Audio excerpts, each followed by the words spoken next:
Peace and blessings. This is Darvai Sikasi, and this video is called The Grateful Journey. And I'm doing it on my Living Free series because it absolutely applies. What made me do it is I have a family member, and you know who you are, who's going through some things right now. And she's in a situation where you would call homelessness. She lives in a hotel. Her son lives somewhere else. And when her son gets out of school, she's going to work. She's working like 4 to 12 right now, so she doesn't get to see him, opposed to the weekend. And she's really going through that. And it reminded me of my journey.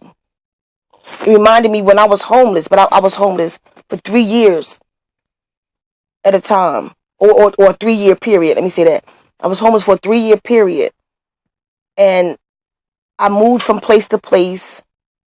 And whenever somebody would take me in, the situation didn't last long, maybe a month or so, because the guy would want to have sex with me. And that was something I wanted to give up. I didn't want to sell myself to have shelter. So I was back on the street. I literally slept on the street. I ate out of trash cans. And for a long time, until kind of recent, for a long time, I did not appreciate that journey at all.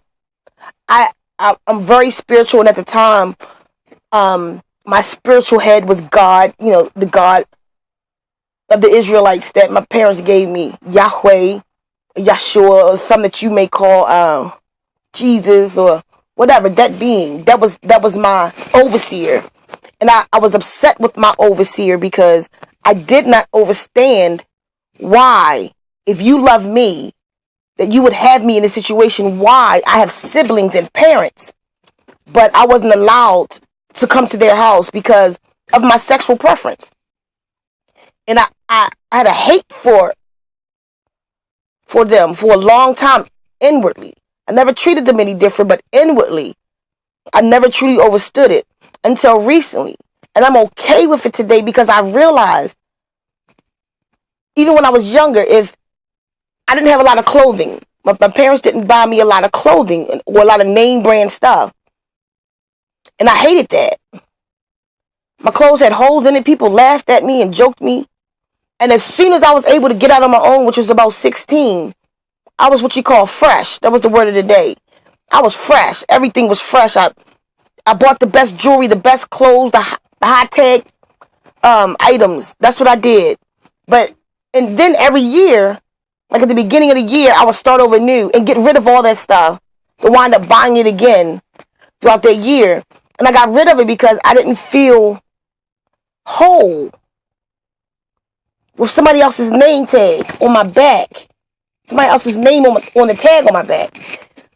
If I wore something Tommy Hilfiger or Adidas, FUBU, whatever it was then, I felt like I had to feel like something. Why did I have to feel like something or have somebody's name on me in order to feel like something? That's what I'm trying to say. But I knew that I was everything on my own. Like a lot of people say that we're not whole. We have to do all of these spiritual things to become whole. But that's a mistake. I am whole. I've always been whole. Although some things in me may be broken. If I break my leg, that doesn't make my body not whole. It makes my leg broken. And I need some glue. I need to fix it. I need to mend that leg. But I am still me. I'm just limping. I'm a limping me until it mends. So the universe doesn't make mistakes. We are whole beings. And that's why I didn't need those names on my back. I didn't understand at the time why. I didn't want them. But the lesson or the favor came in for me was when my parents didn't buy those things for me. All I could see was the negative in it until today. Because if they had, even though they were wearing them though, but if they had fed me that, then it would have been a part of me. It would have been breaking my wholeness down. But they were actually building me up. They were actually, for today, I'm not really into clothing. I'm not materialistic. I'm happy with a hijab on. I'm happy walking around like a monk. And that's clothing to me. And especially if I can make it, I want to wear it. If I can't make it, I don't really want it. So if anybody who know me, I wear the same thing all the time. Even though I'm clean, don't get it twisted. I wear the same thing all the time. You always see me in cargo shorts or cargo pants. And that's because I'm at war with myself. Until I can find myself, this is all I will wear. And I don't want a name brand on it. Like, I mean, it's somebody's name. Somebody made it. But this is the only way I've found to humble myself and to bring myself down. And I wear these until I can find my garb. Until I can make the clothing that makes me feel whole. Until I can make it. So this is just what I wear all the time. But the journey, we have these lessons in the journey. It's such a grateful journey. We had to be grateful for the journey. I'm grateful now that my parents instilled that in me because it goes perfect with my living free journey. When I was homeless, what I didn't recognize was that was just a word. That was a word.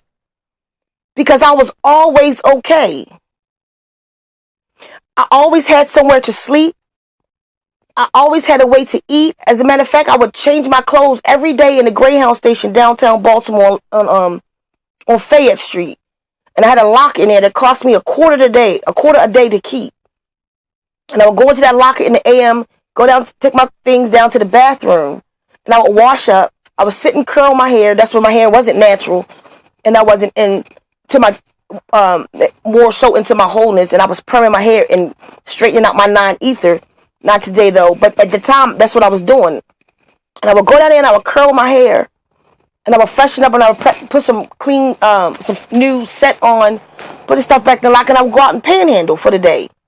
I was too young to get a job. I was 16, and I couldn't get a job without some kind of work permit that you have to have. So I went out and panhandled. And that was my start. And then I learned to hustle. I started selling oils and incense and on and on. But in the beginning, I was panhandling. And people wouldn't even give me money because they didn't believe I was homeless. They thought I was just some kid just trying to get money. And I would cry. It would take for me to cry and say, I'm really homeless. I just washed up